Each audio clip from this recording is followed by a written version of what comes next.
Hello guys, good morning.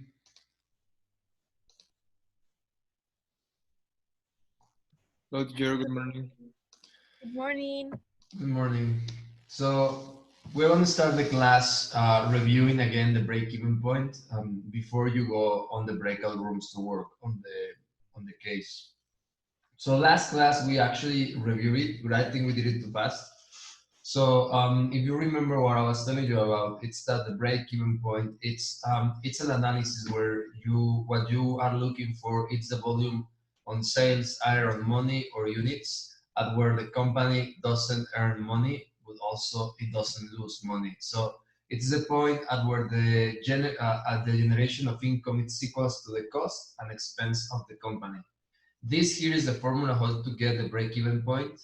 It's the fixed cost total, that is total fixed cost of the period over the sales minus variable cost of sales. So that's actually, if you see, this is the contribution margin.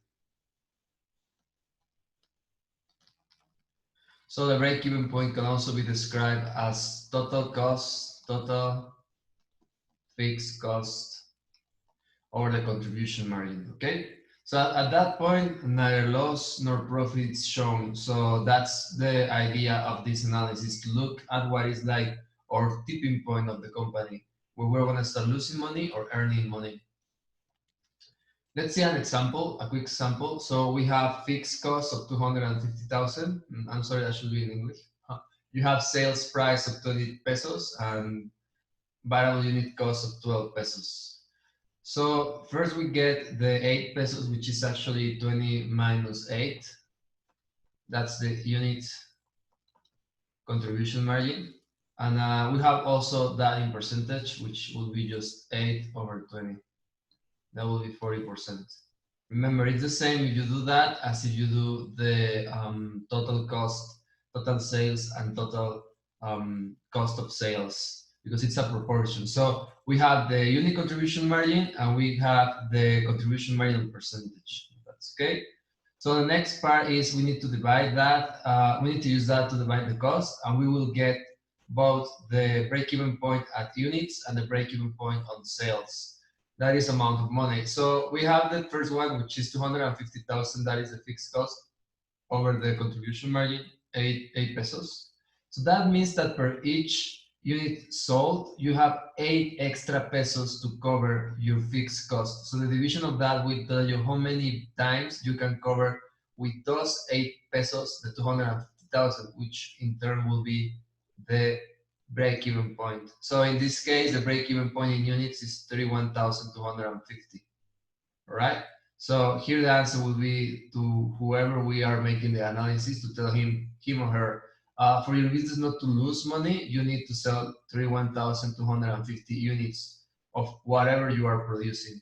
Other way of seeing it is just dividing the fixed cost over the percentage, and that's gonna give us the proportion at which this 250,000 becomes as proportion of the 40%. That means that when you divide this, because this is a decimal, it will actually increase it. It will increase the number to compose the 250,000 and the 60% remaining, which is actually your variable cost, right?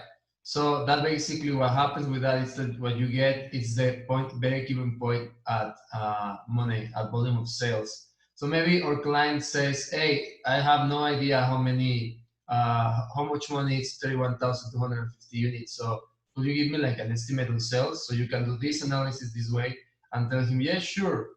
The amount on sales for your break-even point is 625,000 pesos." So let's see it like let's see it what is the name word? Let's see it let's prove the formula if what we did is correctly. So we're gonna do a quick variable income statement. So we have the sales, which is actually our break-even point, 31,250 times 20, which will be our selling price. Yeah. So we got the variable cost, which is 250,000 times 12, I believe, was yep, that's it. That gives us our contribution margin in units. I'm sorry, in money, contribution margin. We have our fixed cost, which is a given value, 250,000. The subtraction of those two gives us operating margin of 0. This is 0, which means our break-even point is here. Break-even point. All right. So that's how you get the break-even point when you are working with only one unit. Do you have any questions? Again, this is something we reviewed last class, so in theory you shouldn't have any questions, but tell me. Oh, teacher, thank you. Okay, so let's see what happens if we have multiple products. It's pretty common that you are inside a business or you are analyzing a business that is not composed of a single product. It's not a single product business. Rather, it's a multiple product business. So when you have many products, what you need to do is turn the unit price and unit cost into a unit price and unit cost for the company product. That is, we're going to apply a weighted average for both of these. We want to apply a weighted average for both of these factors to turn them into a single unit, a single measure, a single unit price, and a single unit cost. Okay, so we're going to use a weighted average. What is a weighted average? Well, it's when you have something like this, 30 and 40. So the total of this is how much? 80, right? So a weighted average of this will be the percentage at which each of these, let's say this is A, this is B, and this is C. So the weighted average will be the percentage corresponding of each of these three, let's say, products as a proportion of the total. So the weighted average here will be 10 over 80, then 30 over 80, and then 40 over 80. Okay, so this will be actually 50%, right? 30 over 80 will be 7.5%, and 10 over 80 will be 12.5%. Okay, so now that's the average, and well, it's already a weighted average, and it helps you because if I want to add, for example, 10 in a proportional way to this 80, what I will do is just multiply this times 10, and that will give me will give me the proportion at which I will be adding this 10 as a proportion of the total value of each of the products, right? So I will multiply this by this, and I will get this 3.75 and 5. All right. So this 10, instead of just dividing it by 3 and then just adding the same amount to each of the products, what I'm doing is just I'm taking the proportion out of each of the products, and then I'm multiplying it by what I want to add to each of the products as a proportion of the total. That's a weighted average, and that's what we need to do with both the unit price and the unit cost. Now, the question here is, what values do we use to weight the proportion? Well, what you will be using is the sales mix. So remember, when you have a product, you will have maybe 3, 4, well, think about the case. In the case there is a sales mix, you are selling violets, we are also selling orchids, and you are selling a bunch of other flowers. So the combination of all those flowers, like the sales, the amount of sale of each of the products is the sales mix. And the percentage they contribute to each of the product within the total income, it's what we are going to be, what we are going to be using as part, as not part, I'm sorry, as the values inside of weighted average. Okay, so it's the sales mix is the amount of money each of the products contributes to the total income of the company, and those are the values we are going to be using to build our weighted average. So let's see an example again. In this case, it's the same ice cream company, and now the ice cream company has a new product, which is cones, and it shows the following information for its popsicles and the cones. So they say that the cones sales volume is 800,000 pesos. I'm sorry, 200,000 pesos, and the popsicles is 800,000 pesos.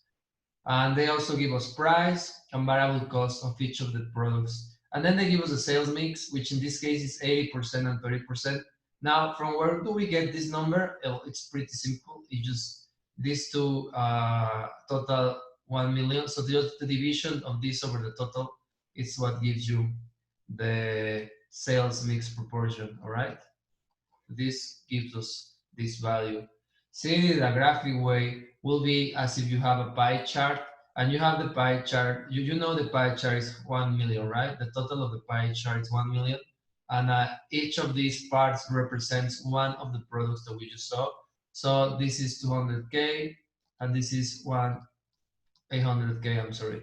So the idea is just to get the proportion of each of the products as part of the sales mix. That's the number you get to the weighted average. So that's the first part, like the first important part. We need something to weight the unit price and the unit cost. And that something is a percentage of each product inside the sales mix. Is that clear? Yes. Yes. Teacher, what does the 10% represent? The Wh- one wh- that you multiplied Where is the 10%, Katia? in the previous example, Mm, in the other one. where? Uh, Oh, here? This is not 10%, this is just a 10, like 10 pesos or 10 units. It's just an example that if I wanted to assign this 10 to each one and each of these products, I will just multiply by the weighted average. okay. Mhm. Yes. That was just an example of me applying a weighted average to assign this 10 to these three products, A, B, and C. Yes? So that might be the cost or the price? Exactly. That will represent either the cost or the unit price. Unit cost or unit price. Okay. Good question, Katia. Thank you. Okay, so now I think it's really clear. Now let's move to the next part. The next part is once you get the sales mix, you need to multiply and add the proportion of each of the products. So that's what this formula is saying. You multiply the price or the cost times the proportion of sales, and then you add it up from 0 to n. That is from product number 1 to product number n. Whatever the time, the amount of products you have will be the amount of operations you will be doing. In this case, we only have 2 products. We have cones and popsicles, so we only need to do it twice. So let's see how to do it, right? So we get the company sales price. So let's do that first. Just as Katia was saying, the 10 in the previous example will be either the price or the just wait. Let me do it. Okay, will be either the price or the cost. So for example, this 36 here, it's sales price. So let's look for the price of the popsicle, which is 45. So this 36 actually should be 45 times 80%, and that should be 36. Then we get the price of the cones, which is this 35 here. Okay, so that will be 35 times 20%. That's 20. The addition of these two, I'm sorry, that's 7. I'm sorry, that's 7. The addition of these two, it's our company price, or company selling price. That is 43. And this is the number we're looking, right? This is the number we're after because we are going to do the break-even point of the company and then break it into the product. So that's the price.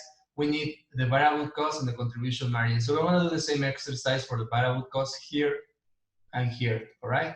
So let's just put here price, so we don't know what this is, and then just put variable cost here.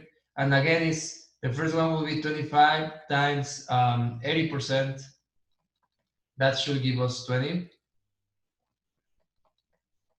And the next one will be 32 times 20%. And that should be 6.4. Addition of those two is 26.4. And that is our company's variable unit cost, okay? Tell me that should be like a straight line. Okay, that's this, right? So remember, we are getting into this one here.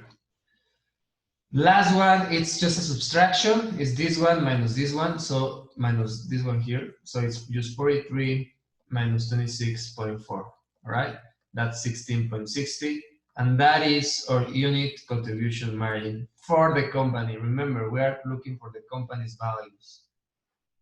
So now we have the company's values. Now we can apply the break-even point formula, and we're gonna use these values here. So I'm gonna move to the next one, unless you have a question, then I will stop.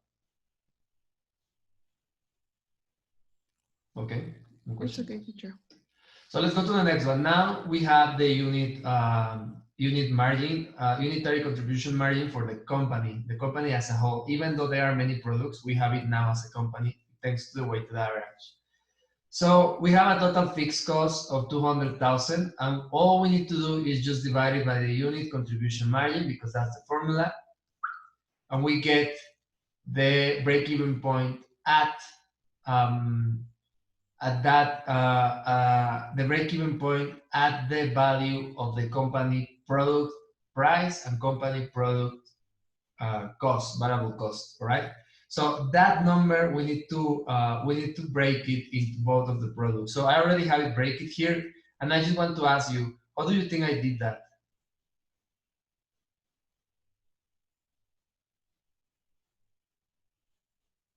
What do you guys think I took the 12,048 units and then I divided between popsicles and cones.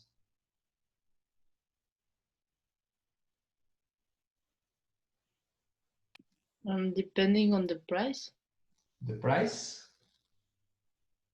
No, in the percentage of sales. Exactly. Exactly. We know the mix of sales. That is, we know a percentage to divide that number because we are working with a unit company price, a unit company a variable cost. So all we need to do is just multiply the 12,048 units times the mix, the sales mix, and we will get the break-even point per product. So we can tell our ice cream maker friend that he needs to sell 9,639 units of popsicles and 2,410 units of popsicles for his business to stay afloat. I'm sorry. That is, he won't get any money, he won't get any profit, but his business will be will survive the crisis, for example, or whatever. So that will be the break-even point in sales mix. Just quick notes on the break-even point. The relationship between the break-even point and both of its elements, which will be cost and price. When fixed or variable cost and variable cost drop, then the break-even point will drop. When fixed and variable cost increase, then the break-even point will increase. So it's a direct proportion there, all right? Directly related way. If you have more cost, you will need more units to cover that cost. If you have less cost, you will need less units to cover that cost. And with the price, it's inversely related. That is, if the price drop, then you need a bigger amount of units at break-even point. And if the price increases, then you get a less result on break-even point units. Okay, so it's inversely related. The more price you get, the less units at break-even point you need because you have more money to cover your fixed cost. So that's the relationship between the two elements of this analysis. Okay, now we got it. I think we can move to the breakout room. So let's go to the breakout rooms, please, and try and build the break-even point. Solve the break-even point. I'm sorry. Solve the break-even point you have in your Excel activity for today. Who can share? All participants. Okay, so in theory, you should be able to share now. Before I make the breakout rooms, please check if you can share your screens. Check. Share your screens.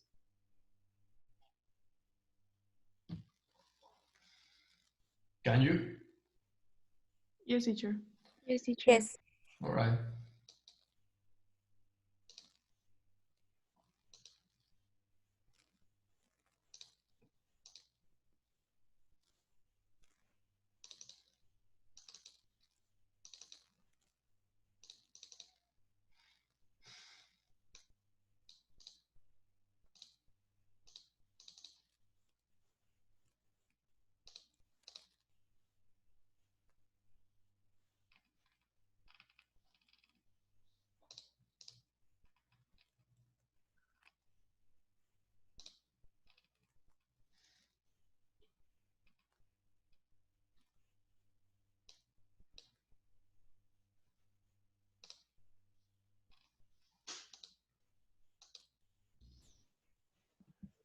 Ok, listo. Dejemos borrar esto porque no sabía.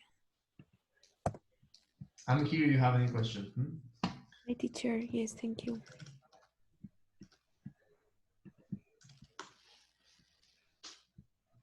Pues primero tenemos que sacar el unit contribution, que Sí. según yo sería 45 menos 36.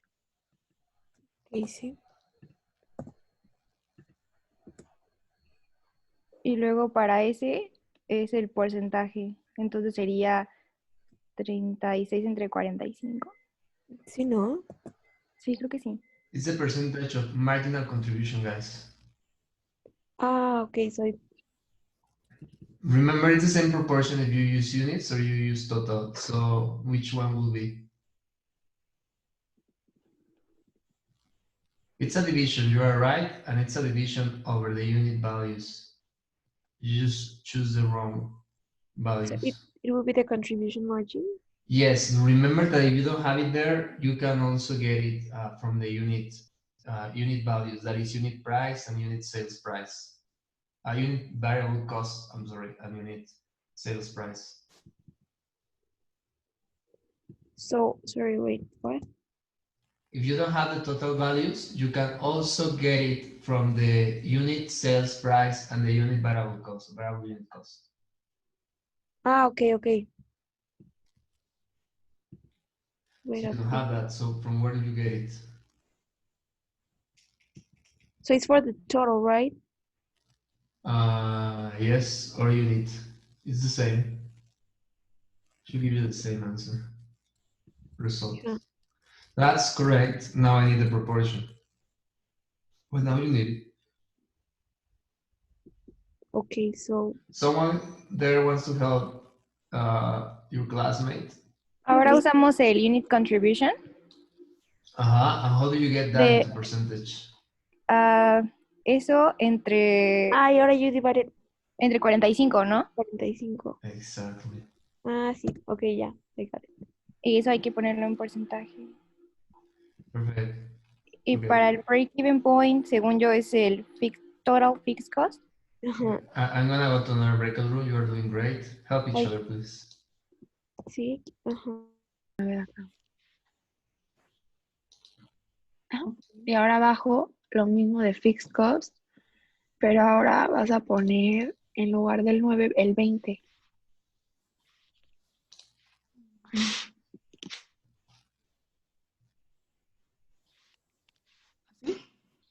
Ajá. Ok. Y te debe salir lo mismo que arriba, entonces ya estamos bien. Ahora, acá te dice que si le if you increased 100,000 in fixed cost, entonces aquí arriba vas a tener que sumar 550,000 más 100. Yo te recomendaría que acá abajo, donde dice, aquí mira. Es fixed cost, gross margin. A ver. Está muy raro esto.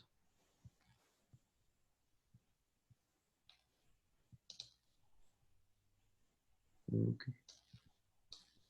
Entonces, Arriba pones fixed supongo que es, fixed cost. supongo que es este Ajá. sobre Sales sales menos. price. Más dice sales. Así que no sé. Menos. Yo creo que es esto, ¿no? Ajá, sí. Ah. Sí, ponele. It's Espera. sales minus No. something. Regrésate. Ahí. Sorry, teacher. It's sales minus something. It's sales divided over the marginal Variable contribution. cost of sales. Variable unit cost, I suppose. Variable unit cost, yeah. Yeah, okay. So here is break-even point on sales, I suppose. Fixed cost. It's fixed cost.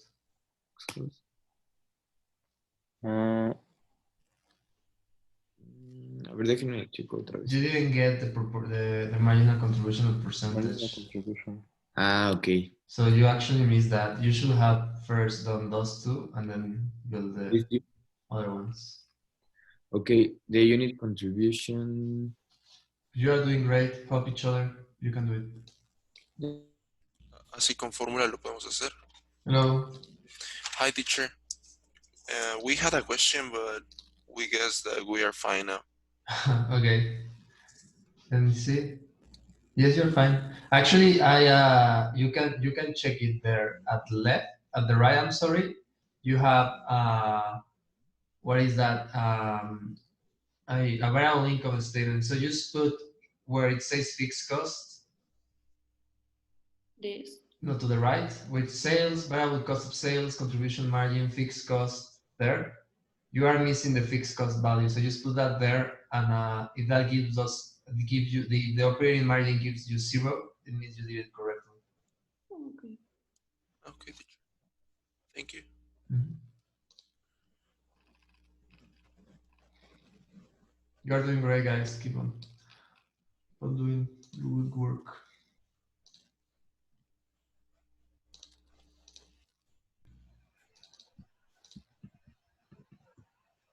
Y ahora aquí. Ay, esto sí no me acuerdo cómo era el Earning Contribution Margin. Según yo era sumar los dos de arriba, ¿no? Ah, no, Ajá. restarlos. No, creo que era restarlos. ¿Restarlos?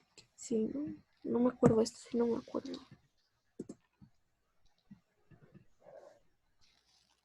Y aquí también ah, sí.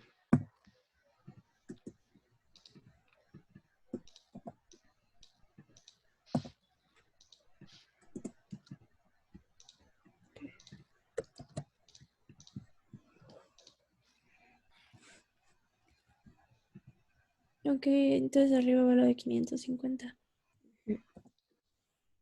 Teacher, Vamos we a have a hacer- question. What question you have? Here in the company sales price, did Mhm. we need to multiply it by the sales mix? Well, you get it by multiplying each of the prices by the sales mix. So it would be like 45 times 77%. Exactly. And yeah, 70 times 23%. And Yeah. here in variable cost for the company, it was, I don't Yeah. recall the formula. Could you say it the again? same. It's the same. Instead of the price, you use the cost. Okay, so it's the same now Yeah, sorry, but multiplying by 77. exactly. Okay, This is a weighted average. okay, yeah. And final question, here in contribution margin has to be percentage, right? No. Well, it No? can be also if you want it in sales, but I'm not asking you for the value in money. I'm asking you for the value in units. So here in unit contribution price, margin, sorry, it's the subtraction Yeah. of the, oh, okay. Thanks, teacher. That was our question. Okay, you're doing great. Thanks. Good job. Thank you, teacher. Good job. So you are number 2. Yeah. Oigan, pues que no sería igual. O sea, literal restarías los porcentajes de cada uno y te va a salir el unitario. ¿Cómo? A ver. Sacas el porcentaje de 45 y el de 36 y luego los restas. El porcentaje de 45 y de 36. Ah, pues sería el del 9. ¿No? Ah, saco la resta. Sí, ¿no? Ah, entonces podría ser este. Ahí. Este entre el 9. No. No, It's es a 9 over something. Ok. Entre el fixed costs. Well, it's a proportion of the sales, Katia. So in Ah, es 9 entre 45, ¿no? Porque es de cada uno. yeah, exactly, because it's the Sí, de cada uno. Ujú. well, don't use 9. I mean, when you review this, it's gonna be hard for you to find why you use 9 there. Just use the formula. You have the 9 over there, over that value. No, No. you're writing down a value. Never do that in Excel. You're Okay. writing 9 over K9 over K7. I think it says there. No, don't do that. Ayuda. Don't do that. Don't write down the 9. Ok. Use formulas for everything. So you already have it formulated there. The only values you should have as a written down values are the ones I gave you. All the other values are results of formulas. Okay. It's just an advice. I mean, if you want to do something related with finance, you are going to need to work a lot with Excel, so you need to use formulas always. Okay. Thank you, teacher. Teacher, I'm here on the break-even point on sales. In this part, it's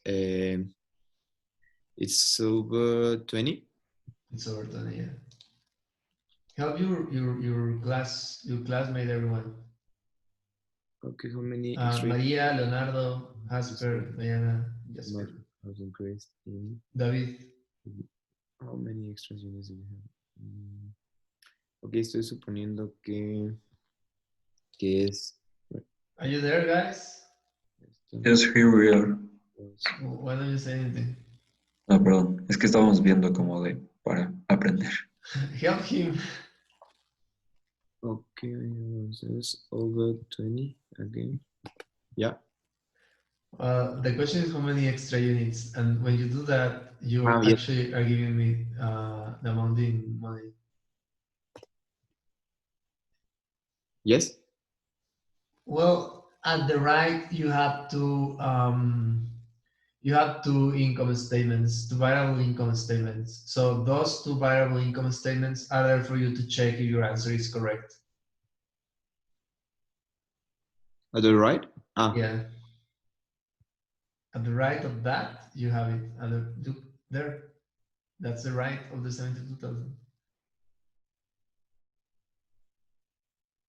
So there you're just missing a value. So find out what the value is to see if your answer is correct.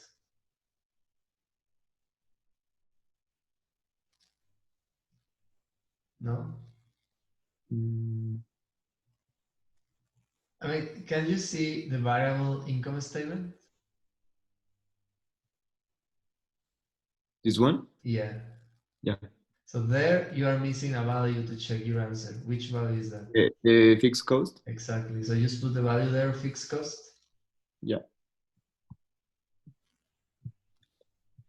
There, operating margin 0. That means your answer is correct.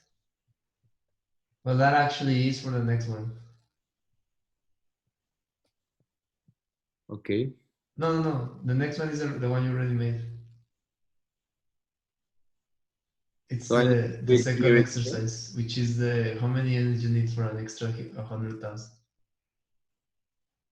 Okay. So Yeah, I have a question. Yes, Kate. so this Why does in the break-even point on sales did we have to use 9? That's the formula, Katia. It's the unit contribution margin. And looking at it not as a formula perspective, just as a logic way, just think about this. After your price is 45, right? And then you have to pay with those 45 pesos. Go up, please, Misael. Sorry, teacher. Go up, please, just to explain Katia her question. So just think about this, Katia. Pay attention to what I'm going to say. The sales price is 45, right? Yes. So that means that when you are selling a popsicle, an ice cream popsicle, someone pays you 45 pesos, okay? With those 45 pesos, you have to pay your variable cost and your fixed cost. So the first thing you do is you pay your variable cost, which is 36 pesos, okay? Yes. The next one you need to pay is your fixed cost. And the fixed cost you need to pay with what? With what is left after paying the variable cost. So what is left after paying the 9? Exactly. You only have 9 pesos to pay the fixed cost. So now that you know that, if you know how much fixed cost you owe, if you divide the fixed cost that you owe over the money per unit you have to pay for that fixed cost per unit, what you get is the number of units necessary to pay for that fixed cost, okay? Or not? Yes, but that's the reason why you divide over 9. Teacher, Correct. Sorry. Sorry. Continue. What was the question you were going to ask, Katia? On the second example, instead of why we didn't use 20? Where? Here. There? Yes. Well, because the question is how many extra units, not how much extra money. Okay. Teacher, so here, so we are correct because Yeah, here is because he zero. gave you 0. So we need to sell this units. Double click that so you can say what formula is that. Double click it. So it's just the difference between the the first one without the increment of fixed cost and the next one with the increment of fixed cost. Teacher, and here it is the income that we are going to receive. Exactly, it's for you guys to see if you did it correctly also, because if you multiply that 61,111 times the price, it will give you the sales, which should be the same value as if you divide the fixed cost over the 20%. And you can see it's the same value. Okay. You see it? Yes. Here. Exactly. Okay. So work on the next one. Here?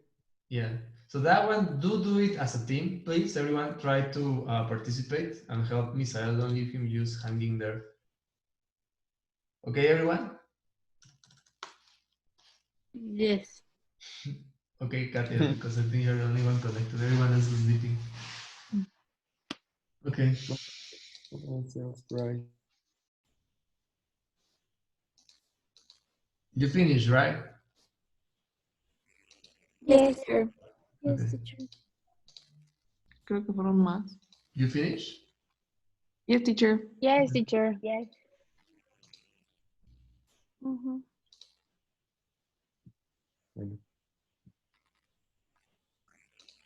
No. You finished already? Yes, teacher. Okay.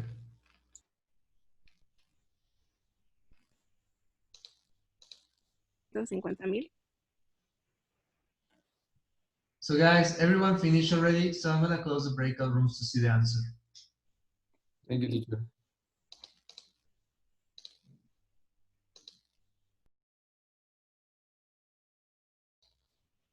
Hello, everyone. Hi, teacher. So let's check out the answer what you were doing. First off is the break-even point. You had these values here, and then you get you need to get the break-even point in units and then in sales. And this value here was just for you guys to check if the next value on your formulas were correct, because this is a multiplication of this one times the unit price. So that should be the same as just dividing the fixed cost over the unit contribution margin and percentage. The next one was how many extra units you need if you are going to sell. If you have, sorry, an increase on 100,000 fixed cost. So that is just add up to the 550,000, an extra 100K, and then just divide that over a unit contribution margin, and then you get the new units. So that's the units you get. So just the difference between these two, which one's 1100,000, something like that, right? It's what you need on extra units. So that will be the answer for that. I think you all got there, so I don't think there are any questions in this part. The next one, however, not only you got there, so the total, the way you get this is the same procedure here. We just one extra step. So the extra step is you need to build this part of the table, which is actually the company's price, cost, and unit contribution margin. Okay, so you do that by multiplying the price and the variable cost by the sales mix of each of the two products. Now, once you have that, then you can apply the formula of break-even point. So 550,000 divided by the unit contribution margin gives you the units on sales at break-even point. So that multiplied by the sales mix is gonna give you the break-even point at sales mix per unit, per product, I'm sorry. So that's how you got it. To the people who didn't get that there, do you have any questions? Yes, teacher, sorry. And the 58 pesos in company. This It's just the sum of, Yeah, that is the sum of these two. okay, And this is the multiplication of this one times this one. yes. Mhm. And the 27, The same, this one is here, okay. right? Yes, sure, thank you. Actually, I think I made a mistake here because it's actually the variable cost. So And, this is and then the last 45 line, times the this last one. line is just the subtraction of each one, the What? difference. And then you get the difference, exactly. Yes. But here I was just mixing the columns. It's popsicles price and popsicles cost. And then the subtraction of these two is the unit contribution margin, which is the same as just multiplying that or subtracting these two here. Yeah? Yes, teacher? No, teacher? Yes, Yes, teacher. teacher. Okay. So do you have any more questions about this one? I do. Why in the break-even point on sales it isn't over 20% in the one which we had 100,000? Well, here, you say? Mm-hmm. Well, because I'm asking you how many extra units, and if you were to divide by 20%, it will give you the value on pesos, on money. Okay. That's the reason. It doesn't mean that the other formula is incorrect. Sometimes just the question was how many units. If the question had been how much money, how much extra sales you need, if you have an increase on fixed cost, then you will have divided over 20%. Okay. Thank you. Mhm. Great. So any more questions, guys? Questions? No? No, thank you. So what question does this analysis answer? First, how much do I need to sell in pesos to keep the business running? Or how much do I need to sell in units to keep the business running? This is a favorite analysis for all my customers in my business. Remember, I have a consultation business and a private accounting firm. And there, when we do cost analysis and we do consultation for financial strategy and budgets, the break-even point is by excellent the best indicator, the best ratio that the clients ask for. They always want to know how much they need to sell for staying in business. So knowing how to do that is actually really, really important if you want to be doing consulting, or if you want to help. If you are part of a family business, believe me, if you go to your parents and you help them get their break-even point in case they don't have it in the family business, they are going to be grateful, because it's an extremely good tool for financial analysis and also for management of a company. And the best part of it is that once you understand the break-even point, it opens the analysis to two other questions. That is, what will be my security sales? To put it in perspective, how much money do I have to sell? How much sales I can lose in a crisis before I go broke? Another one is, what is the new price if I want to increase my cost by X amount and maintain my sales level? What that means actually, it opens the question of what happens if, all right? It gives you the ability to do a what if analysis. What if this happens, and what if whatever happens? So one of the what if analysis, it's called profit goals. So that will be the next indicator, the next ratio. And again, if you look at the definition, it looks a lot like the break-even point formula. It's again a fixed cost divided by the margin contribution. But in this case, the fixed cost is added by the profit goal. So if you have a family business and you already are applying the break-even point, now you can add up a profit goal to your fixed cost to actually get a goal of sales. Okay, so remember, at the equilibrium point, that is a break-even point, the company will not show nor loss or profit. If you add up to the fixed cost, the profit goal, what you will end up will be with a amount of sales either on or units or in amount of money, that if you sell that, you can get the profit that you are seeking. Okay, so that's called profit goal. It's not much as operating analysis like the break-even point, but it's more like once you have your act together and you have your pricing and costing all in place, now you can start setting analysis to do to build goals inside the business, to say, okay, if I want to earn this much money in my business, how much do I have to sell, right? So that's the profit goal. So let's see with an example. The example will be this. With these levels of cost and pricing, a target level of sales is obtained for target profit. So in this example, the target profit is actually 100,000 pesos. Okay. Here I'm missing the information. The information was the profit goal. I'm sorry for that. It's 100,000. Okay. The fixed cost, it's 200,000, and the unit contribution margin, it's 35. Sorry for that, guys. So here I'm missing that table, and the idea is if you have these values, what will be your amount of sales at profit goal? So your amount of sales will be just add up to the fixed cost, which was 200,000, the 100K on profit goal, because remember this one is your profit goal, and just divide that by the unit contribution margin, and that's gonna be your amount of sales you want to get, right?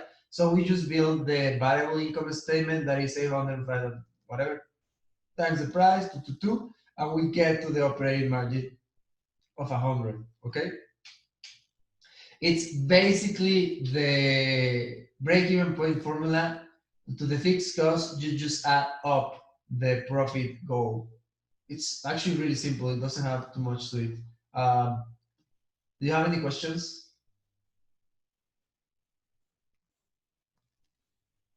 No, teacher. No, teacher. It's just really simple formula. It's basically do the break-even point. Right now, you just add up to the fixed cost, the profit goal that you are seeking. So if there are not any more questions, so let's go to the breakout rooms and do that one. And this one is actually pretty simple, so I'm just gonna give you like 5 minutes to do it.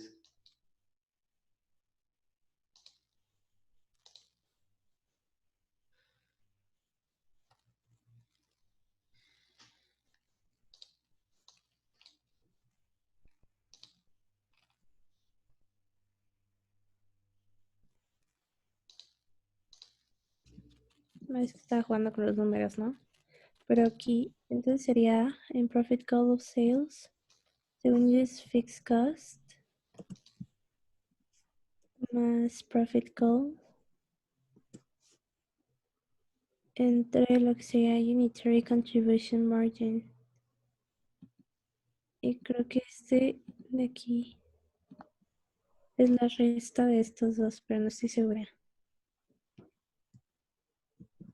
Just try it and see if it works. Espera, según yo sí. Yeah, falta unitary marginal contribution. Un porcentaje. Eso sería 35 entre el 6 price, ¿no? Ah, ok, ya. Y listo. Check if you are correct in the income statement and you write. Just put the fixed cost where it's missing, and if you get the operating margin to be 250,000, it means you did it correctly. Yes. Good job. Sí, hay que llamarle a ver que nos diga o si está el mal o no lo necesitamos considerar. What do you need Teacher? to consider? Here, why in the Excel you shared to us is not considered the fixed cost? It's because when we open it, we just added the 500. We need to add it. Well, it's because it's an activity, so you need to fill it Okay. out. And for example, in here in the break-even point, Carla, ¿te puede decir al break-even point? It's the same case, like. Yeah, you need to fill it up. Like for example, yeah, but a ver si quiero darle enter. Espera. Ah, está. But here, for example, if we put the fixed cost, it will be zeros. So okay. do it and tell me what does that mean. Like for example, aquí, acá está. ¿En qué parte? Aquí, déjatelo. But it's okay that it's zero here. Well, yes, it is okay because that means that you did it correctly. Remember, the break-even point should give you 0 in operating margin. So that is there actually for you to check if your answer is correct. Okay. So go up. So put there the fixed cost of that exercise. Why it has to be 0? Can you repeat it again? Because I'm writing in. So like before that, just that's not the one for that exercise. This is not 550,000. No, here it's. Ahí es 600. Hot. Cold, hot, cold, cold. ¿Dónde está? Here. Aquí. Cold, hot, there. And this one is 500. And it has to be 0 because you are analyzing the break-even point. So that's a sort of confirmation for your break-even point. Remember, break-even point is the point at where you don't earn money. You neither lose nor earn money. So that will be 0. Your analysis should give you 0. Thanks. You're welcome. Good job. You did it correctly in the profit goal also. Y esto es como lo que quieres. Realmente, bueno, no me hace mucho sentido, pero... ¿No? Teacher. Is it correct? You tell me, is it correct? I don't know. Well, see, your profit goal is 250,000, right? So that's what you want to earn, right? Yes. So look at the income statement to the right. Do you earn that?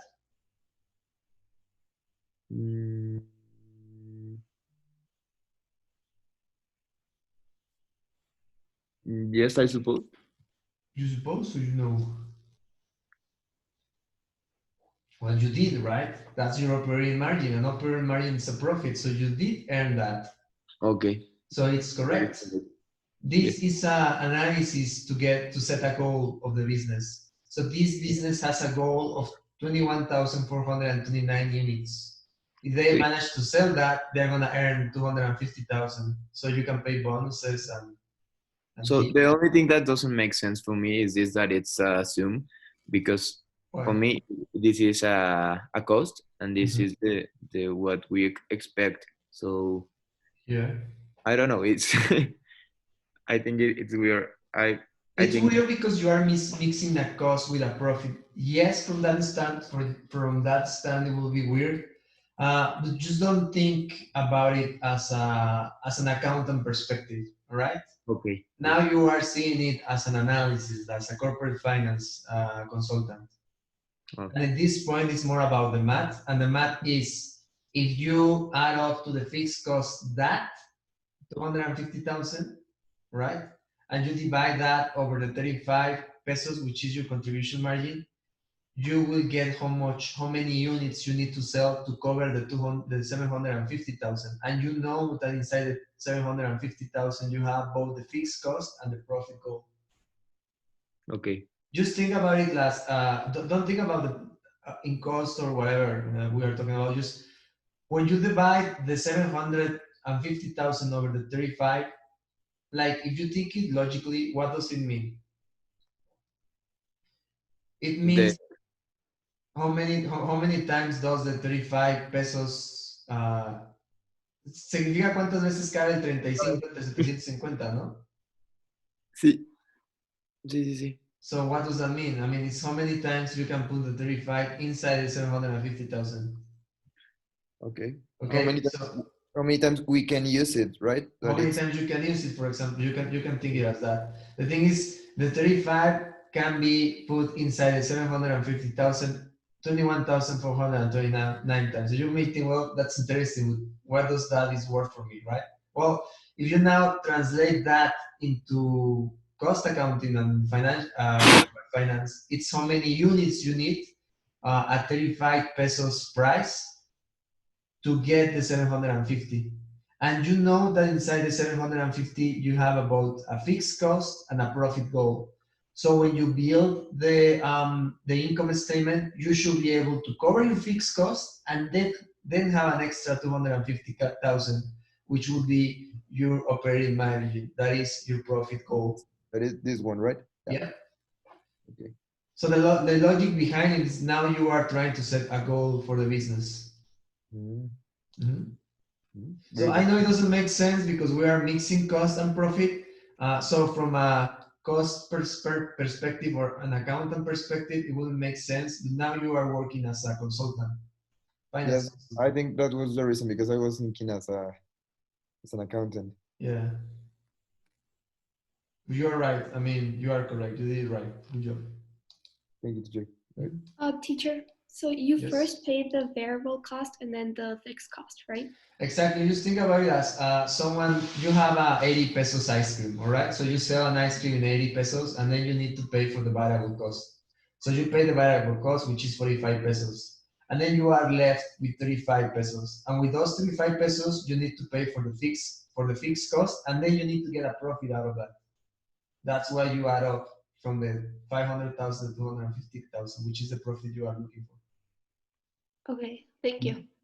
You're welcome. You finish? Yes, teacher. Great.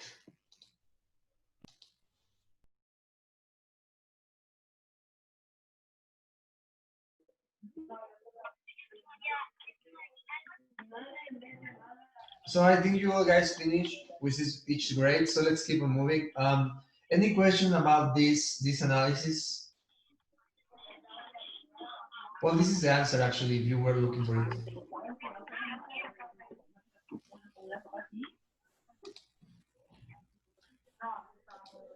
Thank you, teacher. Maria Jose, can you please mute your microphone? Thank you. Okay. So let's move to the what question this analysis answer. First is how many units must I sell to reach a goal profit of X pesos, all right? So the great thing about this analysis actually tells you how much you need to sell. It sets a profit inside a business. And I can tell you that's actually really, really important when you're doing consultation for a business, because that's when you are working with people that do not know accounting or corporate finance analysis, you cannot get to them and just tell them, what is your operating margin or what is your absorption costing analysis? They will not understand you. You need to tell them like goals in their language, and what they know as business owners is how much they need to sell. So if you do a break-even point, they will find that useful. But if you do a profit goal analysis and then you just tell them how much you want to win in your business, how much you want to earn in your business, and they tell you, well, I would like to earn 10,000 pesos a month. Then you apply the profit goal analysis and you can tell them you need to sell X units to get that. They will be grateful to you because you have given them a variable analysis in a way they can understand. It doesn't matter all the knowledge you need to have behind that. This little formula here. This formula is really good for consultation because it comprises a lot of things that we've been seeing so far in a really understandable way for non-finance professionals. That is, if you go to a business owner, he will understand if you tell him or her, you need to sell these many units to earn that much money. It will be like a great way to advise them. So that's actually really good in that. Once you have that, you can use that to actually determine the fixed cost or the contribution margin also, because you can work it back, right? You can clear the formula and maybe find the fixed cost after you have a profit goal, or if you have a contribution margin. The idea is that the break-even point formula and then the profit goal analysis is a really useful tool for corporate finance consultation, okay? So it's more useful way to apply accounting than just building financial statements. Next analysis it's the CVP charts. CVP charts are cost, volume, profit charts. And these charts are a graphical way of observing the behavior of cost with respect to the sales and volume of profit, sales volume and profit. So there are two types of these graphs. The first are the regular cost, volume, profit graph, and the other is the operating margin or profit graph. So the idea is sometimes it's quite difficult for people to grasp this analysis, that is the break-even point, the variable cost, the whatever. So if you do it in a graphical way, it will be easy for you to show it if you are doing consultation. So I'm gonna show you how to do two of the graphs, all right? These two graphs of cost, volume, profit analysis. So the first one is the chart of cost per volume profit, and these are the 4 steps you need to build it. The first step is you need to place the unit sales volume on the horizontal axis. That is the volume of units you need to sell. Wait, what's happening? The horizontal axis, of course, in a graph, it's this one, the X, all right? So you need to put here the volume, the unit volume. Next one is to place the unit sales monetary results on the vertical axis. That is the Y's. So you need to put here the money, right? Once you have that, you need to plot the cost line from the fixed cost level in sales equal to 0. And remember that the cost line can start, for example, here at 0 units, you still have a fixed cost of something, and then it will increase if you have it as total cost, because when you have total cost, you have actually mixed cost. You have a part that is fixed and a part that is variable. And the last part is to plot the sales line from a sales perspective equals to 0. So you start from the 0 units sold, and then you go up with the sales. And that's gonna be your cost, volume, profit. And at the point where the two lines intersect, you will find your break-even point. Okay? So let's see it with numbers, with values. So we have a price of 50, a unit variable price of 30, and then a fixed cost of 100. That means that we start at 0 units, at 0 sales with 100,000 in cost. And then you just build the units, and well, the units you already have it, so you just need to build the sales and the cost. Sales is just a multiplication of the units times the price, so it will be unit times price. And then the cost is unit times unit variable cost plus fixed cost. Okay, so it's 100, then it's 30 times 1,000, so it will be 30,000 plus 100, 130,000, and so on, right? You build that for all the units, and then you just graph it, and you get two lines. You have the line of the sales and the line of the cost. And at the point at which both graphs intersect, you get your break-even point, right? All at the right of that point, it's a loss, and all at the all that is at the left of that point, it's a loss for the business, and all that is at the right of that point, it's a profit for the business. It's a graphical way of showing the break-even point. So I've been actually showing you these graphs so far doing this, remember? So it's basically the same, but now you have it just a sales and cost. So that's the break-even point, and that's the cost, volume, profit chart. Any questions? It's not difficult at all. It's just have your table done and then just graph it. The point is that you need to know what are you graphing and what does it mean. And what it means is the sales moving over time and the cost moving over time, and where these two lines cross is your break-even point. Right? So all of these you actually will be lost, because here your cost is bigger than your sales, and all of this at the right will be profit because your sales are over your cost. Okay? Yes, teacher. I'm feeling I'm going too fast, guys, but no one is telling me to stop or to slow down. Here is okay. Okay. So let's see the next one, which is the operating margin. So what are the steps to it? Well, this one is only a line, so it's actually simpler than the last one.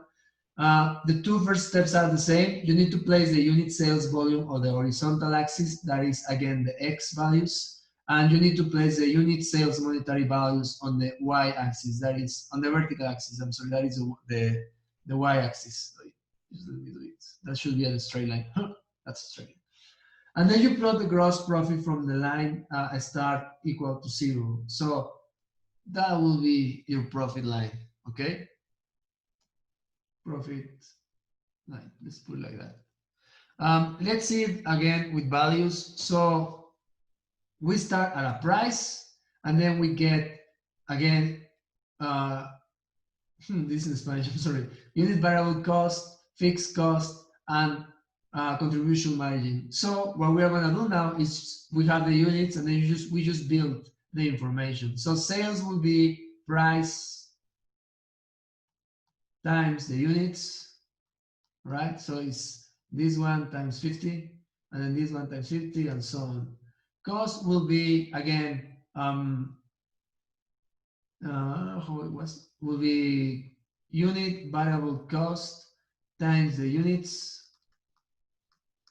plus the fixed cost. So it will be 3 times this one plus this one, and so on each of the values. And then you will find the profit margin, which it's just the subtraction of these two, right? So I was going to write ventas.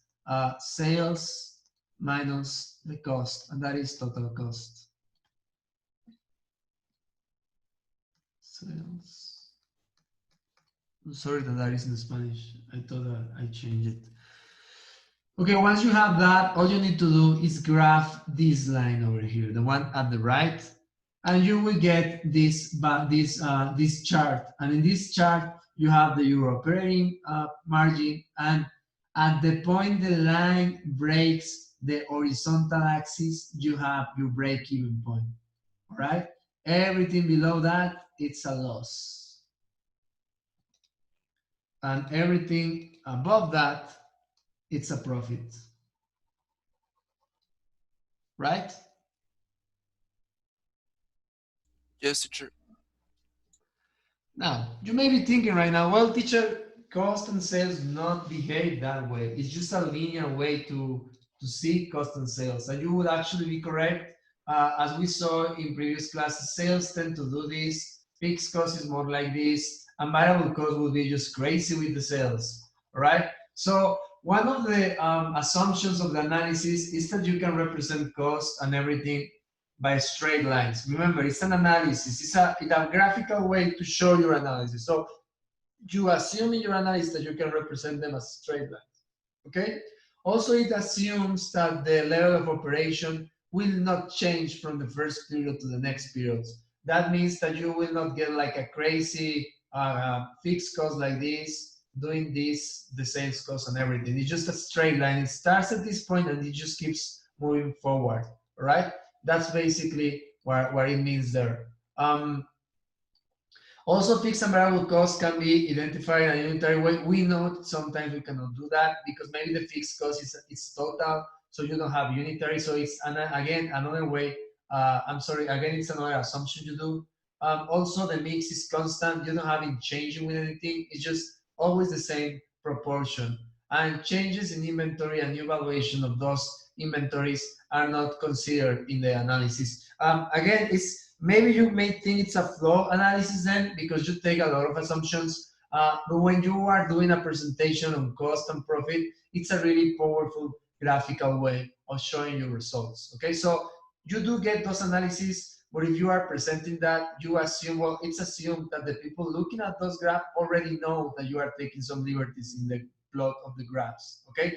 The main point is that you need to show your break-even point and understand the graph so you can explain it, all right? So it's basically, if you remember those old movies that of board of directors, that you have the board of directors and then you have someone showing a graph. Well, that graph was a CVP chart, okay? So that's basically a tool for presentations, for board of director presentations. So let's go build the CVP charts in our breakout rooms and build the equilibrium graphs. Well, it says equilibrium graphs here because in Spanish they are called gráficas de equilibrio. Here in English it's the cost volume profit charts. I shouldn't say equilibrium.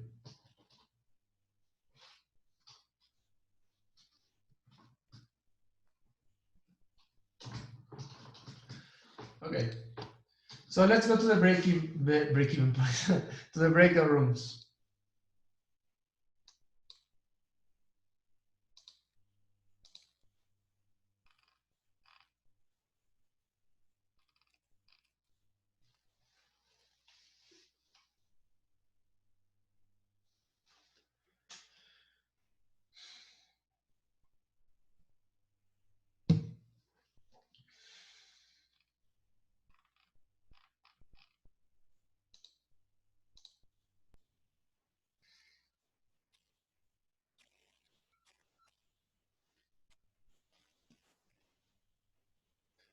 Hello.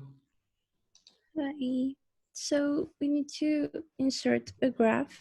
Yep. But I have a question, like what type of graph? Because there are a lot of. A line, a plot. That one, no, that one. Lines. Or like these ones.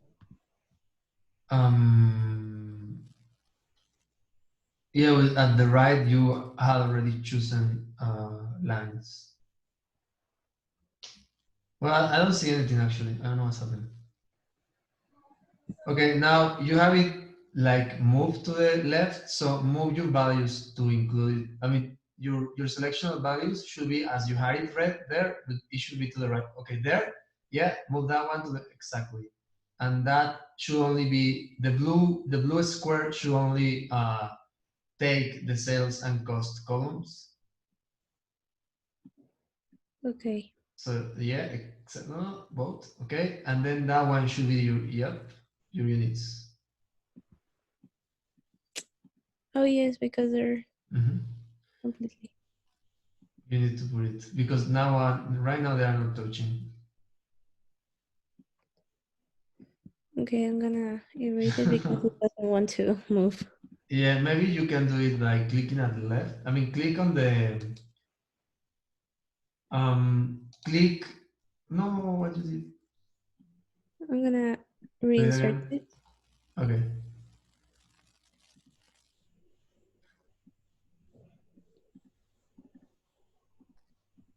Okay, so the values, these ones need to be here. Yeah, but now you okay. So do this. Go to the chart, okay, and you should have like select data there. Okay, so series 1, series 2, that's correct. Do you actually only have 2 lines? So what you need to do is, wait a minute.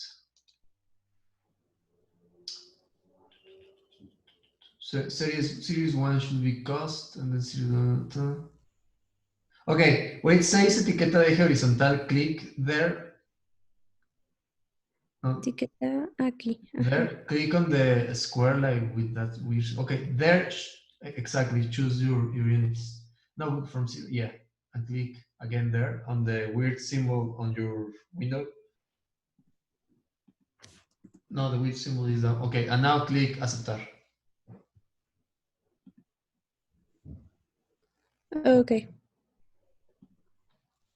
Then we do the same with this one now. Yeah, well, now wait a minute because I don't know why yours are not.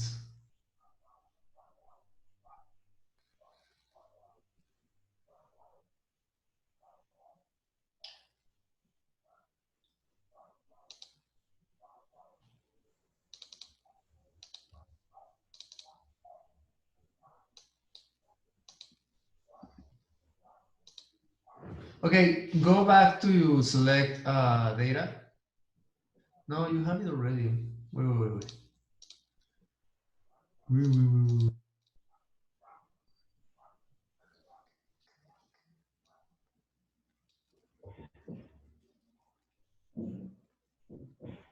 mí me sale diferente la gráfica. ¿Se deben de cruzar? Yeah, they should intersect. Actually, what we are doing here is incorrect. But I don't know what this version of Excel. Because what I do is just double click my graph and then it show me the select data. Well, I want to fix it over. Let's just. Like that? Yeah, how you did that? I just changed the type of graphic. I had this one, but I choose this one. Okay, yeah, that's what should happen actually. Okay. And at the point where the two lines cross, it's your break-even point. Okay, So I'm getting call from another class, from another breakout room, but you are doing correctly. I mean, you are doing it right. So great, you did it. Now move to the next one. Okay. There you only need to grab the operating margin. Okay. Hello. Hola, profe. You finished? We have. ¿Eh? We did? Yeah, you did. We it thought okay that like that? we were supposed to add another linear equation to the No, operating margin. the only one that you get two lines, it's in the CDP chart. All right. Okay, okay. So if you were like high executives on a company, if you are the finance director, you will use these graphs to show your results. Okay. Yeah, that's actually what this tool is for. But you did it right, it's correct. And just think about this, the point at which, for example, you're operating, and actually I have it wrong, it's not operating margin, it's operating with ing. Okay. To Okay. change that, please, yeah, my translation there was incorrect. So Ahí, there, no, up to the tercera M, columna. Like where? M. Letra M. Ahí. M. Yeah. Operating then. Okay. Yeah. I'm sorry. Oh. Operating margin. That's correct. Okay. Should have changed. I don't know why I didn't. Okay. Because you put it manually. Okay. Yeah. Yeah, but you did it right. Do everyone at the breakout room did it correctly, or saw how they did it? We did it all together, teacher. Great. You're a good team. Okay. Yes. Todo acá. ¿Sí? Sí, todo. Seleccionalo. Igual. Y pones insertar gráfica. Gráfico recomendado, y te debe de aparecer, te van a aparecer unos con 1000 gráficas, pero te va a aparecer uno que diga operating margin, nada más. Nada más una línea. ¿Nada más una línea? Sí. Sí. Vamos a ver. Y ve, justo donde va a interseccionar en X, es el número de unidades que debes de tener para tener profit. Espera. Me lo hago más grande porque como que los números se hacen súper... Sí, no te preocupes. Todo lo que está abajo de la línea de X es pérdida. Justo donde intersecciona es el número, el punto de equilibrio, que es como en donde no hay gain, no hay profit, no hay loss. Y para arriba todo es profit. Aquí es profit. Y abajo loss. Good job, guys. No, good job, girl. You do it great. Thanks. Thank you, teacher. So, I'm going to another breakout room. Perdón, otra vez. ¿En la primera? Ajá, en la primera tabla, ¿por qué no está el margin? The first graph, you don't have the margin because that's a CVP plot. You actually have it weird because the two lines should intersect.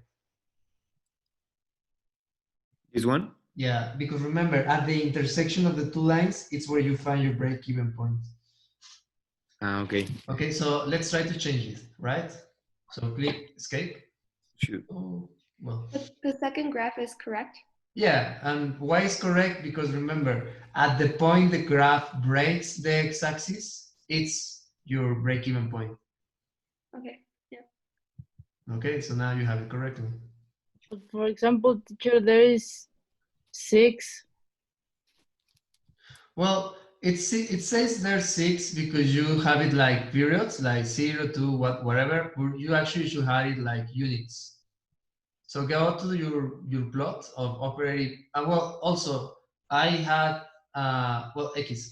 Go to your operating margin plot and click on that operating margin. No. The plot, the graph. Oh, sorry. There, and if you see your x-axis, you have 0, 2, 4, 6. You see it? Yeah. Yes. That should be actually your units, and you have it as periods, like period 1, period 2. So you need to change that to be units. So click How there. do we change it? Click it there, and then you go to data and select data. Espera, es que me estorba esto. Hot, cold. Where is data? Up? Up to the right. Hot, more, no, cold. Right, hot, more, hot, hotter. No. To the left. There it says seleccionar datos. No. Perdón. No he visto esta, ya. Okay, now you have values of X. Click there, please. Value. Oh, yes. Click on the that weird symbol with an arrow, red arrow. Okay, now select the units. Oh. This one? Like that? Yeah, click enter. And accept. And there, you see it? Now you have it with units. Okay. And this point, that's your break-even point. Is this one? It should be 4,939. And if you see it, it actually breaks at 4,000 and something. You see it? Yes. So another thing, I did the translation incorrectly, so I apologize for that. It's not operating margin, it's operating. So that's a mistake I made. So change the operating word for operating, ENG.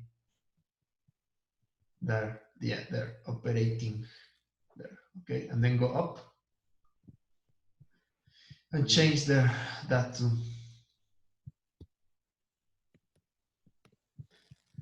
Perfect. And there, the title of that chart, it's CVP. Cost volume profit chart. So if you become a finance executive in your board of director meeting, you will actually use these plots to show your results to your board. Oh, exactly. Okay, so you did it correctly. Good job, guys. I am proud of you. Thank you, teacher. Yeah. You finish? Yes, teacher. Okay.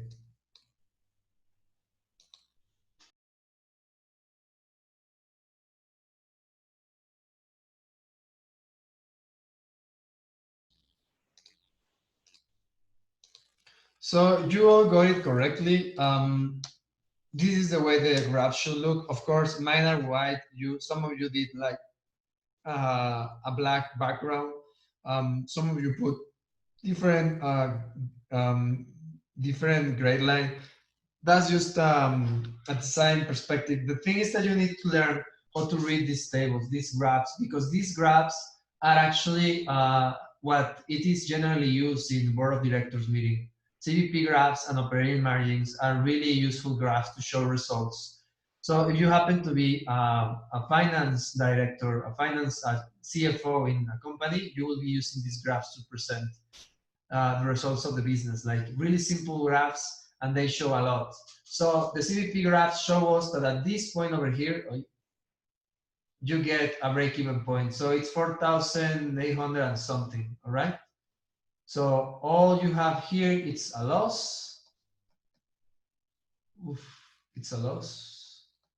And all you have here, it's profit. All right? And then the operating margin table graph, I'm sorry, it's just the how much you win, how much you earn here, and how much you lose here, and how much you earn over here. So at the point the line breaks the axis line, you are making a profit. And if you analyze it, it's also like 4,800 and something. That's your break-even point. I don't think you have any questions because I actually saw everyone doing it correctly. So let's move to the next one, okay? Unless you have a question that you want to, and you want me to stop.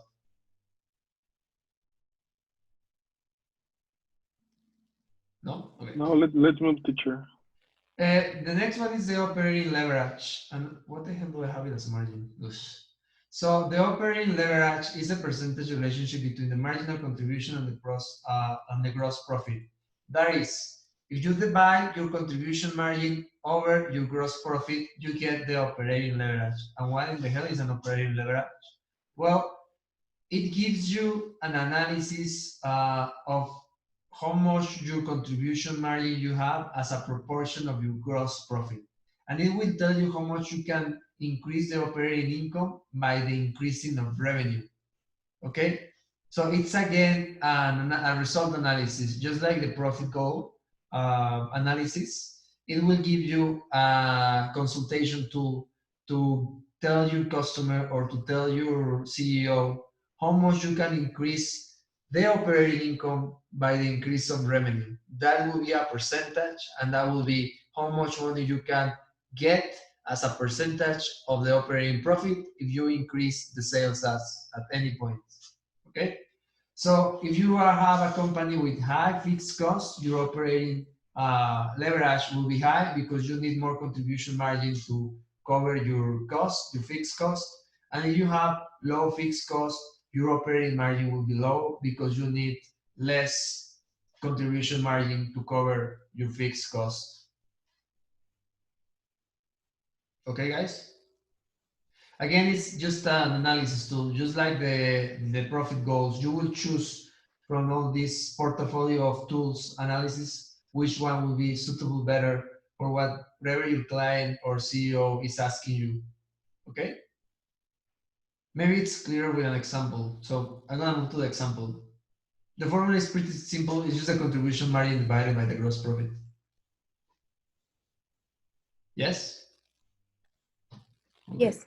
Yes, teacher. So let's go back to the ice cream company, and then you have let's think that the ice cream company makes a change on the formula of their variable cost. Okay, so they make a change on the formula and for the cones and the popsicles, and they give you the information again. And this time you are able to get the same variable cost for each of the products, but look at the fixed cost; it is different. So the owner of the company tells you, "Hey, how much will I win of operating? How much will I win of operating profit?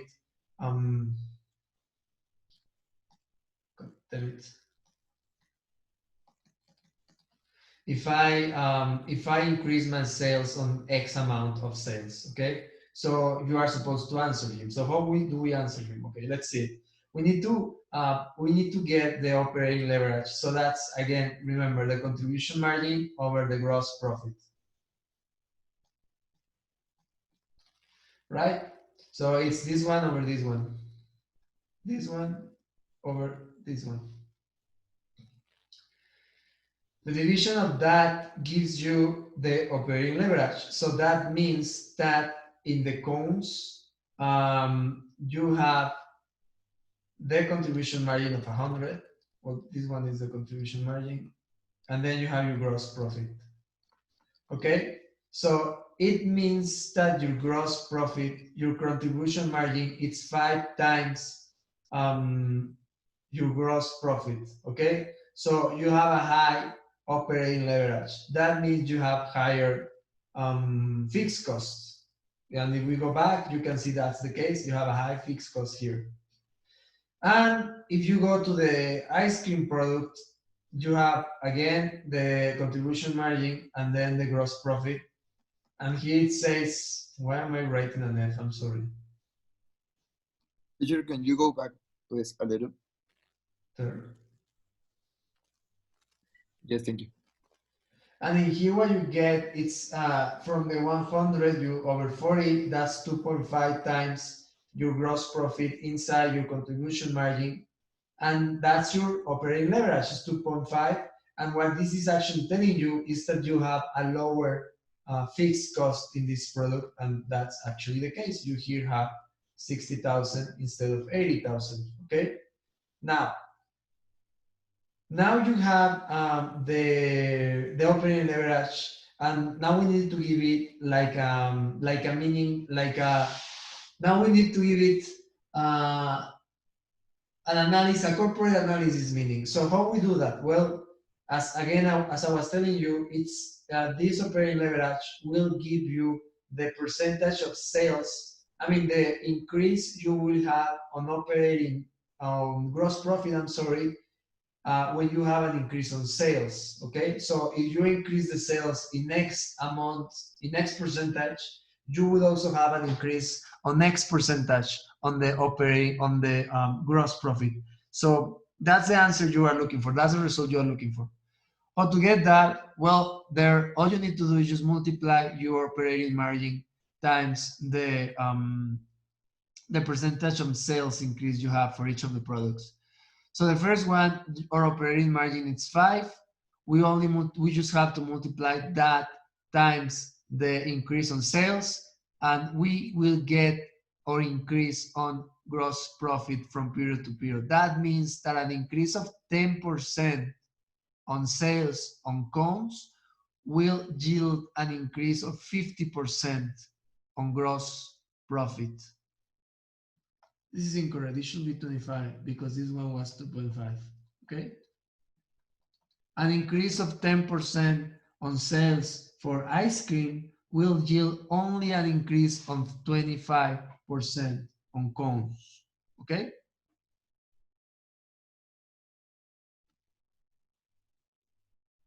Yes, teacher. Again, it's just an analysis. The ice cream maker guy just ask you, how much will how much money will I be earning if I increase my sales by 10% on the cones? Well, you get your operating margin and you tell him, well, it will increase 50% on the cones and 25% on the ice creams. And let's see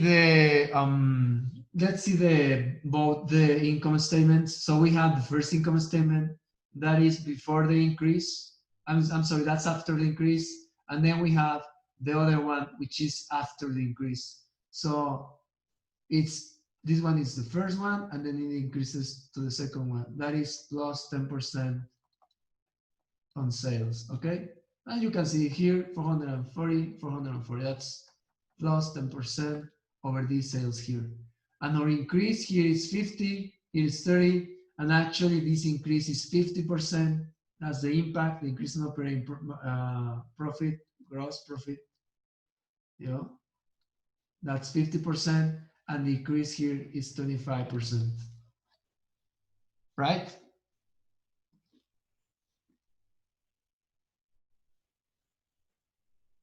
Yes, teacher. Yes, there is not much to this analysis. It's just a division, simple divisions. Okay, so it will help you see the effect a change in sales could have in operations and the fixed costs, because now you know that you need more money in the cones to actually get an increase because your leverage is greater than in the ice creams. So it's also an analysis to compare products. Again, how much change in sales will affect my gross profit, and how much money do I need to cover the fixed cost of the operating line, because it is a proportion on the gross profit. Yes? Yes, teacher. I'll be completely honest with you guys. I never use this ratio in consulting. It's more the previous two. Okay? Well, let's do it anyway because we need to see it.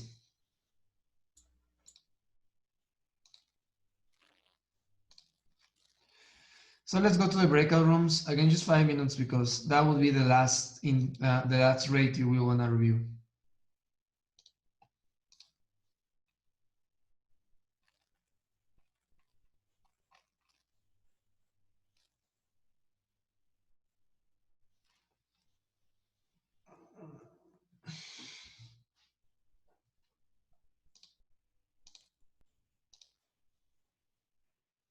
Oigan, bueno, ¿quién quiere compartir?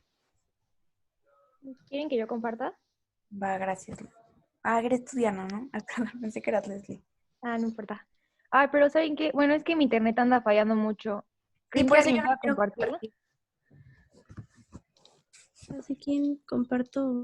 ¿Chat? Ajá. A ver si quieren. Bueno, nada más. Pues está súper fácil. Es operating margin. Está aquí. Ujú. Lo Y puse eso en lo número. divides entre el... El gross profit de cada uno. Econos. Aquí está el Econos. ¿Ese gross profit es la suma de qué? ¿O la Gross resta? profit es la suma, la resta, perdón, de tu contribution margin minus de fixed cost. Ok.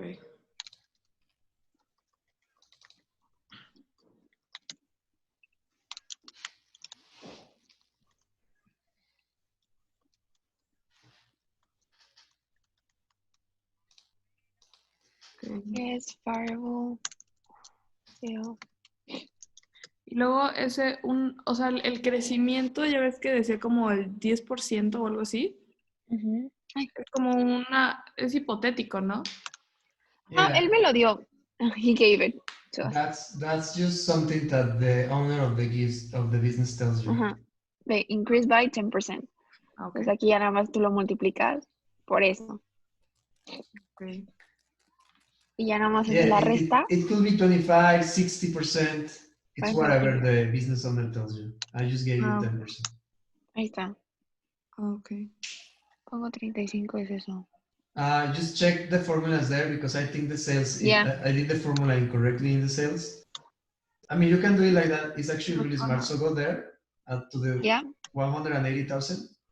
180,000 here. And just click equal. Yeah, and there instead of having 1.1, have 1 plus your sale of 10%. So open parentheses One. and put 1 plus, and then click and click enter. And then move it to the right. Well, actually first fix the cell H39 inside your formula. Well, Oh no, here it's 1 plus H39. And now you can change the 10% to 1. You need to do the same for all the other. I'm sorry. Yeah. Let me try it. Just if this changed. Yeah, that changed. Okay, just put here again 10%. And see here. Yeah. 1 plus. The fixed cost don't change, only that one. Yeah. So if you had just fixed your cell there, you could just have drag the formula. And this one doesn't change right now. No, that one doesn't change, and that's fixed, so that doesn't change either. Now you can change it. You can change it to 25, 60. And Y podemos ver cómo cambió, ¿no? yeah, now you can see how it changed. Ah, ok. Again, this is a tool of analysis. Yeah. La parte de abajo. A ver, abajo. Aquí lo que haces es subtract the previous, no, the last. Otra fórmula me apareció que es el contribution margin entre la utilidad. Contribution margin entre utilidad. Sí. Ahorita ya te digo que hice eso al principio, pero me dio algo muy raro. Mira, si quieres lo hacemos aquí. Margin. You are doing great, guys. Keep on. Yes, the contribution margin over. Okay. Pero ¿por qué, o sea, el increase of GP? Es igual. Ajá, ¿por qué? Porque acá arriba, ¿te acuerdas que cada uno tiene un diferente impacto? O sea, es como su porcentaje, lo que hablábamos antes. Ajá. Cada uno tiene diferente impacto en el negocio. Entonces aquí tienes tu, ¿cómo se llama? Tu unit. ¿Cómo se llama esto? Operating leverage, pero es por unit. O sea, el money, o sea, el amount of money que cada, por ejemplo, que los conos te dan de vuelta. O sea, digamos, yo por cono le gano 1.04. Y a los helados le gano. Le ganan a los helados, ¿no? Exactamente. Ah, ok. Entonces aquí, por ejemplo, es lo que me está diciendo, que yo le gano más, o sea, que yo tengo más crecimiento, por así decirlo, a los helados que a los conos. ¿Ese 35 de qué es? Ah, de lo que cambiaste, ¿verdad? Ajá, sí, pero... Hello, guys. Hello, teacher. Sorry, you said that we are right, but in that moment we we were changing the way. No, you're not right now. I think you changed something. You did. The That's formula of apalancamiento operativo, I'm sorry to have it in Spanish, I forgot to translate this one. It's the gross profit over, I'm sorry, it's the contribution margin over the gross profit. Not fixed cost over, I don't know what the 500 is, 512. The total cost. No. It's contribución marginal over utilidad operativa. But it's like 100% with that. Utilidad operativa, that one. Yes. Yes. Yeah, it's 1.4. It's not a percentage. It's like a value. Yes, I changed it. You change it to percentage, right? Yeah.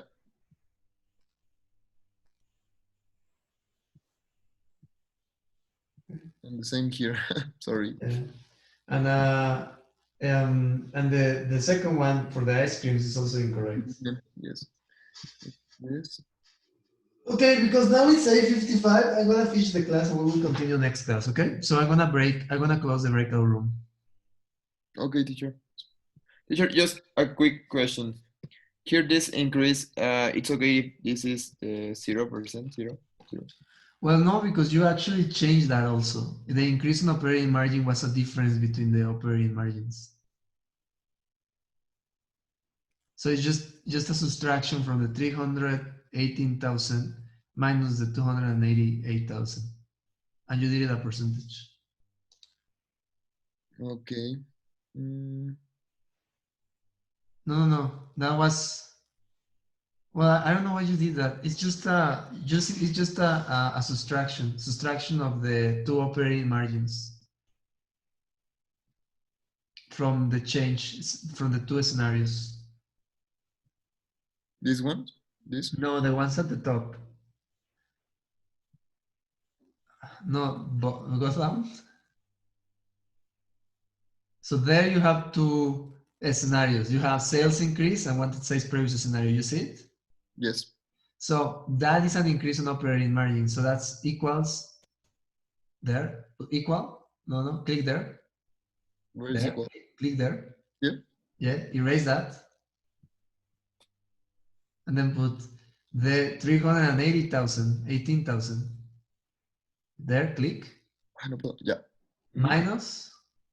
Yes. 288, which is the one at the bottom. Oh, yes. That's the increase. So move that one to the right. And it's the same, right? Yeah, you just copy the formula. Okay. You can do that also. Okay. What are you doing? No. Sorry. No. Escape. Okay, now just drag it. Yeah. That's it, you see? And that should be the same values as the impact increase should be the same as the percentage you got at the top. And you see it's the same? Okay, yes. Yeah. Okay, I'm gonna close the room.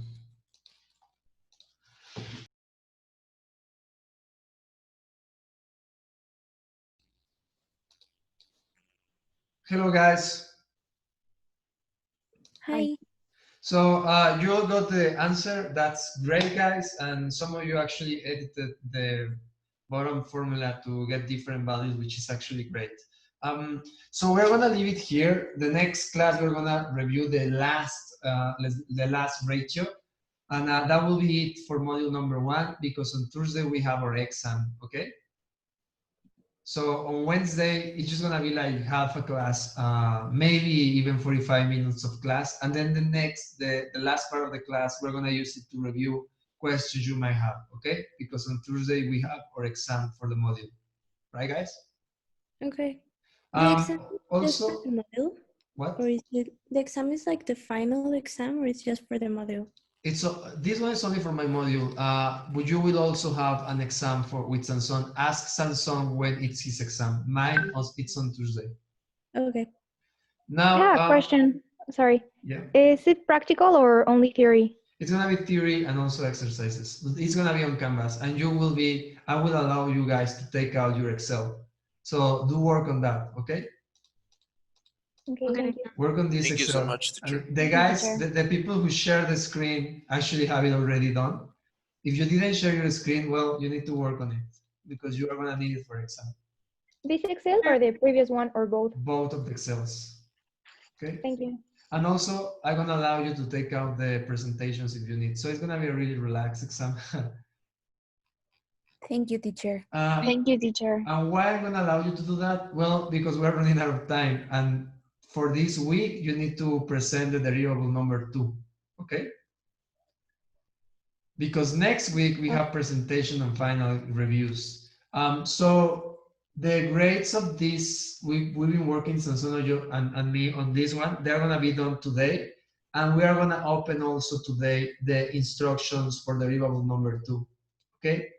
For my module, derivable number 2, you will see the instructions, but it basically is that you apply this analysis to the case. So if you have your Excel already done, all you need to do is change the values and copy the results to the report, and that's it. Yeah. Anyway, I'm gonna open the instructions, and then you will review it, and we can actually on Wednesday, I'm sorry, also review questions you have for that, because you do need to deliver that. I don't know if we're gonna do it for Friday or for Sunday. We will check that with Sanson later after he talks to you guys on his class today. Okay. Okay, teacher. I will send you an announcement when the instructions are up, so you can start working on the secondary level. Teacher, the presentation you showed on the class is already up. No, because it's missing one indicator. I'm gonna upload it next class. Okay. Just because it's missing one, and then you could do start studying the previous 3 presentations. Okay, thank you. So see you later, guys. Ask questions about your exam with Sanson, and please don't tell him that I'm gonna let you take out your Excel or your presentations. Okay. Okay, teacher. Okay. Thank Bye, you, teacher. Thank you, Bye, guys. teacher. Bye, teacher. Thank you. Hi, teacher. Thank you. Bye. Bye.